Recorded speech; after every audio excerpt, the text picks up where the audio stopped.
రాజులకు రాజు ప్రభులో ప్రభు అయిన యేసుక్రీస్తు నామమున మీకు శుభములు. ఈరోజు దేవుడు మనకు అనుగ్రహించిన వాక్య ధ్యానము అపోస్తులైన పౌలు భక్తుడు హెబ్రీలకు రాసిన పత్రిక 1వ అధ్యాయము 9వ వచనము.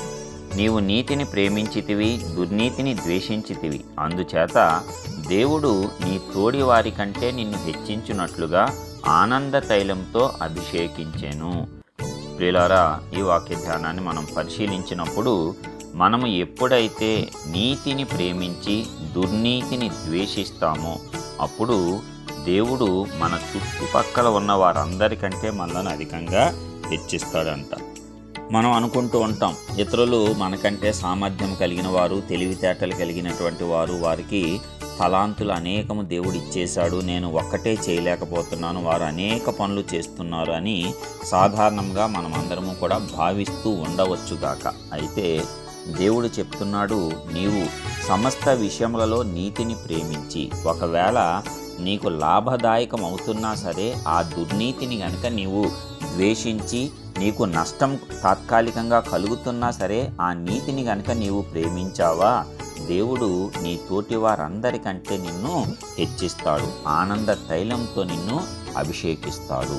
ఎందుకంటే ఉదాహరణకు యోసేపునే చూసుకుంటే అక్కడ ఒక తప్పు చేసే అవకాశము యోసేపుకు ఉంది. ఎందుకంటే ఆ యోసేపును మరి దేవుడు హెచ్చించాలి అనుకున్నప్పుడు కొన్ని పరీక్షల ద్వారా తీసుకొని వెళ్ళాడు, సంపూర్ణంగా అతన్ని నీతిమంతుడిగా తీర్చడానికి. మరి అదే విధంగా యోసేపు కూడా దేవుని వాక్యాన్ని అనుసరించి నీతిని మాత్రమే అనుసరించాడు. మరి అక్కడ ఆ స్త్రీతో పాపము చేయటానికి ఒప్పుకోకపోవటం వల్ల యోసేపు ఎన్ని కష్టాలు పడ్డాడో వాక్య లేఖనం స్పష్టంగా తెలియపరుస్తూ ఉంది. అయితే ఆ కష్టాలు తాత్కాలికమైనవా, శాశ్వతమైనవా?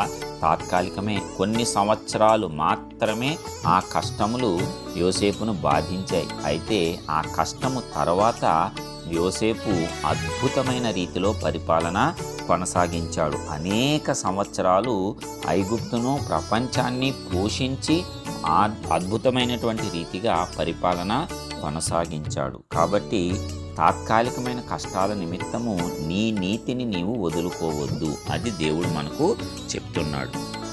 నీకు అప్పటికప్పుడు లాభం చేకూరుస్తుందని దుర్నీతిని నీవు ప్రేమించకు, అది దేవుని దృష్టిలో బహు చెడ్డది. నీతిమంతులను ప్రేమిస్తాడు, దుర్నీతి పరులను ద్వేషిస్తాడు. కాబట్టి దేవుణ్ణి ప్రేమించేవారిగా ఉన్నప్పుడు మనము కూడా నీతిని ప్రేమించేవారముగా ఉంటాము. అలాగే దేవుని చేత మనము ప్రేమింపబడతాము. అందుకే దేవుడు యోసేపును ఆ కష్టకాలంలో కూడా కాపాడి తనకున్నటువంటి ఆ కలలకు అర్థము చెప్పేటువంటి వరము ద్వారా మొదట పానదాయకుల, భక్ష్యదాయకుల అధిపతులకు చెప్పిన ఆ యొక్క దర్శన భావములను బట్టి ఫరో యొద్దకు అతను తీసుకొని పోబడ్డాడు. ఫరోకు వచ్చిన కలను చక్కగా దేవుని కృపచేత వివరించి చెప్పటం ద్వారా ఫరో చేత తర్వాత ఫరోగా ఏర్పాటు చేయబడి ఫరో మొత్తము అధికారాన్ని, రాజ్యాధికారాన్ని యోసేపుకు అప్పగించేసి ఆశ్చర్యకరంగా పరిపాలనను యోసేపు చేతిలో పెట్టివేయటం మరి దేవుని గొప్ప కృప కాక ఏమవుతుంది? కాబట్టి ఆ రీతిగా దేవుడు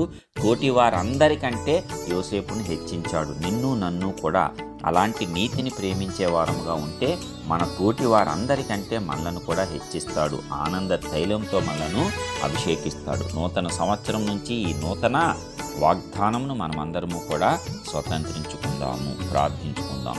సర్వోన్నతుడైన గొప్ప దేవ, ప్రియ పరలోకపు తండ్రి, మీ ఘనమైన శ్రేష్టమైన నామానికి వందనాలు చెల్లిస్తున్నాం. ఇప్పటివరకు అద్భుతమైన రీతిలో మీరు కాచి కాపాడిన విధానం అంతటిని బట్టి వందనాలయ్యా. అవును తండ్రి, ఇదిగో మరి నీవు నీతిమంతుడు కాబట్టి నీతిని ప్రేమించేటువంటి వారిని నీవు ప్రేమించి వారిని అందరికంటే అత్యధికంగా ఆశీర్వదించేటువంటి దేవుడు. కాబట్టి మేము కూడా నీతిని ప్రేమిస్తూ తాత్కాలిక కష్టాలకు భయపడకుండా ప్రతి దుర్నీతిని విసర్జించి నిన్ను ప్రేమించినటువంటి వారముగా నీతిని మాత్రమే మేము అవలంబించేటట్లు కృప చూపించి నడిపించి ఆశీర్వదించాం. ప్రతి ఒక్క బిడ్డను నీ చేతులకు దయగల హస్తాలకు అప్పగించుకొనిచుండగా ఆశీర్వాదములతో నింపి నడిపించి హెచ్చించుకొని నీ మార్గం అంతట్లో కూడా వర్ధిల్లునట్లు మా అందరికీ కూడా నూతన సామర్థ్యాన్ని అనుగ్రహించి నూతన సంవత్సరంలో నూతన అభిషేకంతో నింపి ఆశీర్వదించవలసిందిగా నజరేయుడు సర్వశక్తిమంతుడైన యేసు పరిశుద్ధ నామమున ప్రార్థించి పొందుచున్నాం పరలోకపు తండ్రి.